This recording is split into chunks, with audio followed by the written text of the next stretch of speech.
Okay. So I'm literally swinging to the top and swinging to the top and stuff. A couple pumps where I'm thinking about getting my wrist down towards the ball. I'm getting my watch face or my left wrist down towards the ball. Couple pump and then whoosh, hit it. Yep. Pause. Yep. Pump down slow. Really good. We haven't said one thing about club head speed today, but we literally just got you 3 miles an hour, which is like another club in distance, by the way. Seriously. Because the club coming down on that correct angle is just going to be a little bit more natural speed through the ball. Oh, now we're talking. Yeah. Okay. All right. I like to hear that. Little changes go a long way. All right, guys, I am struggling with increasing my swing speed, and I just don't know what is wrong. So today I came down to Manhattan Woods to take a quick lesson with Jason Birnbaum, director of golf here. He's also one of the best young teachers in America. He hooked me up on the HackMotion. He dove deep into my numbers, and let's just say we found more speed. You guys have to try this. It worked so quickly, and I know it'll work for you.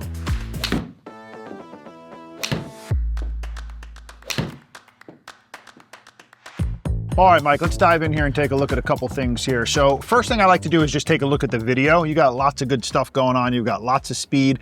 I think, you know, with you, it's more contact. I just want to try to get the contact maximized. But you'll see a couple things here that I would point out is you do a good job. We're just sort of relating this to the club face. You do a good job of keeping things fairly neutral here, right? You see how the face of the club is very visual to us right now? And then in the transition, you add what we call too much extension. So you've got this good sort of flat left wrist, so to speak, here at the top where things are what I'd call pretty neutral, and I'm going to show you what those numbers look like. But then coming down, you tend to lose a little bit of that coming down. You see how we can't really see the black stripes on the glove anymore, right? The bands, and we can't see the club face as much, which tells us that you are opening the club and adding a little bit too much extension as you come into the ball. It's going to cause you to use a lot of hands through it. So as I show you these numbers, we'll sort of kind of keep it simple. We're just kind of looking at the flexion and extension numbers, but you see how you're 9 at address, and then you go all the way up to 43 at the top, and then you come all the way back down to -2 in the impact. So that just means there's a lot going on. There's a lot of manipulation, there's a lot of timing. So being consistent with a contact there, I'd like to see those numbers getting a little bit closer to each other. I want to actually get the grip a little bit stronger. I'm going to get a little bit more in the finger so that you got a little bit more playability with your wrist. But ideally, if we can get this number a little bit lower at the top, closer to being in the 30s, and then maintain that coming down, we won't be seeing such 9 to 43 to 2. Is that a dramatic change getting down to the 30s? Will I notice it? No. Okay. It's like literally the difference between a couple degrees is just a little bit. That's the fascinating part about HackMotion is seeing what you got to do to improve is so minimal that it's pretty easy to do. Okay. Right? So take your setup here for a second. Okay. So what I'm going to do is I'm going to take this hand off for a second and open this one. I want to get this club sitting a little bit lower in your finger. So that's going to be a little bit of a stronger grip. We're actually going to add a little bit more to that 9 number that you had at address. Okay. And then we're going to go same backswing. Right? We're going to be in a little bit more of this position, which you're normally in, right? But what I want to do is I want you to feel like you're maintaining that position coming down. One thing that's also going to do, you'll notice, is actually going to shallow the club. You see how the club head is coming from a position a little more behind you. What you're doing when you come down is you're adding extension. And you're also steepening the club a little bit in transition. All right. So then into the ball, a lot of this is going on, a lot of hands and a lot of manipulation for you to get back to the number. I want to try to keep things a little bit more neutral, and we're going to kind of pump it down. So a lot of times I'll use this training age, which just showed the position the club face is in. So take your setup for me again.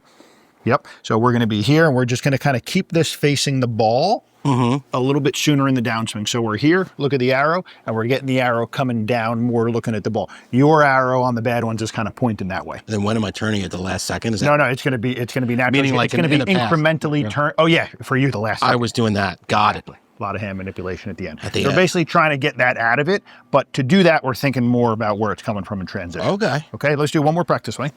Good. So you'll see when you take your setup, because I've got these HackMotion numbers on here also in real time. Take your setup again.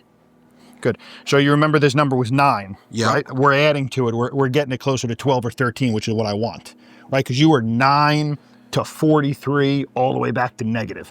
So we're going to start closer to 13, 14, 15, right? And then we're going to get all the way to the top, right? And at the top, look at where these top, look at how much straighter you are here, right? Before you were literally 40s.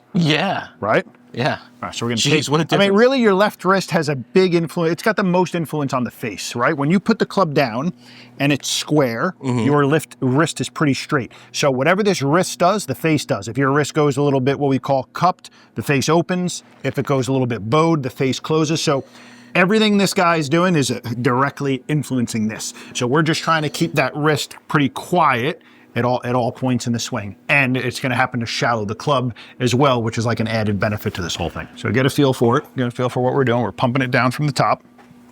So like, Yep, and then we're, exactly. We're maintaining that position there with your wrist. Good.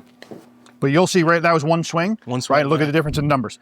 So before it was 9 and it was 40s. Right, remember I told you when you get down to the 30s? Yep. So these numbers are starting to get a little bit closer to each other. 14 and 35, okay. All right. One drill I like to do with this also is just sort of what I call the pump drill. So take your setup for me. So pump drill is just swinging all the way to the top and stop, right? And then we're kind of pumping it down a few times. We're here, body quiet, and we're kind of pumping it down. We're keeping the wrist straight, and we're kind of closing the face, and then up and hit it. Okay. So I'm literally swinging to the top and swinging top and stop. Couple pumps where I'm thinking about getting my wrist down towards the ball. I'm getting my watch face or my left wrist down towards the ball. Couple pumps, and then whoosh, hit it. So normal backswing. Yep. Pause. Yep. Pump down slow. Really good. Yeah. Like that's not an easy drill to do. You got to be pretty coordinated. But you can see that. Look at the speed on that one too. So before your first swing today, your speed was 89, wasn't it? 89. That we haven't said one thing about club head speed today, but we literally just got you 3 miles an hour, which is like another club in distance, by the way. Seriously. Because the club coming down on that correct angle is just going to be a little bit more natural speed through the ball. Oh, now we're talking. Yeah. Okay. All right. I like to hear that. Little changes go a long way. So we're up and stop at the top. Yep. I want you to do the pump slow, really feel it. And when you do the pump drill, we're feeling this move. We're twisting it exactly, right? Because you're normally going this way, look at the face, and then whoosh, with the last second, right? So it's like a mini twist right here. Yep, good. Yep, great, good. So when the club is sitting too high in the palm, right? When the club's sitting this way, there's not much range of motion you have. So it's not easy to, what I call work the club. It's not easy to twist the club, manipulate. It's not easy to work the face. So what we did, that's one of the reasons why you had a very low extension number, because your grip was weak in the left hand, high in the palm, and you had only a number of 9 here. Yeah. So by getting the club more in the fingers and getting it a little bit more turned over, we added a little bit to that. But it also, it's much easier, you know, we're just trying to create some leverage, and there's a lot of twisting and torquing going on, and we can create that a little bit more easily. We can get the wrist going from extension to flexion a little more easily when it's in your fingers. Yeah, love that. Right? It's like if you were hammering something, right, you would naturally just put it in your fingers and work. You'd never put a hammer up here and bang down on it this way. You'd be a little more range of motion by having it in the finger. Makes Good, sense. strong grip on it. Okay. Okay. All right, normal swing. I always like doing the practice swing first, so just swing back and stop. So we're creating a little, same backswing you were making, right? And then we're going a little bit more here, coming down, and then just turn through. Yep. That's it. So a lot of times with some of these numbers, I like to just go in live mode. That was fastest one, by the way. Yeah. 3.5. I like to go in live mode and literally just stick the iPad here. Go ahead and take your setup. So you can see these are the flexion and extension numbers here that we're looking at. So you can literally take your setup, you know, and you can kind of can see how that number's changing, right? And then you can make a backswing and kind of keep your eye on that number and seeing where it is and see how you're going. These are obviously very exaggerated, right? But I want you to exaggerate it in the practice swings. Much, much better. Yeah, I felt it. Really good. Like you should feel like you're really twisting that thing. That was dead straight. Yeah. Much, much better. Yeah, okay. All right. So we're trying to basically, this is the best way of saying it, we're trying to manipulate it here so that it's more stable here. This is obviously all that counts.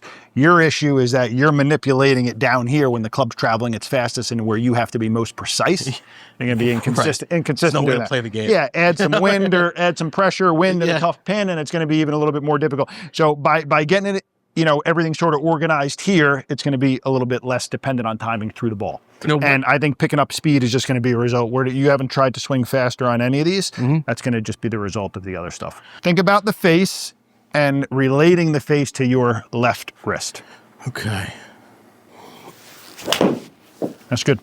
You couldn't hit one left if I gave you I know. a mill, so we're in good shape. I'm like trying. But that's more what I'm looking for. And that just got face and path pretty much to 0. Yep. And that speed is going higher and higher on every swing, and it looks normal. If you have a thought that would help you gain speed and square the face at the same time, that's really a pretty good combo. And about how many, I mean, should I just do this, just go to the range and just keep doing this and feeling it? Yeah, obviously, throw the hack on, see the numbers. I'd have a period of time, like if you're gonna hit balls for an hour, do 10 minutes of hack. Just check down. You don't have to do it every session, but maybe once or twice a week, if you had like 10 minutes of your session where you just, I'll give you parameters that you're looking to be in, then you're just sort of checking on those numbers. And I love it for the practice aspect of it. Just rehearsal swings, stopping at the top, checking the numbers. When you can see it and feel it at the same time is where, a lot of times when you're hitting, you hit, and then you look at the numbers. But if you're seeing it and how wrist adjustments change the numbers and looking at it, that's when you really starts to click what feels like, the feel that produces the number. I love it. I'm excited. I got a lot to work on. You got it. We appreciate it. You got it anytime. Time for more speed and more consistency. Let's go.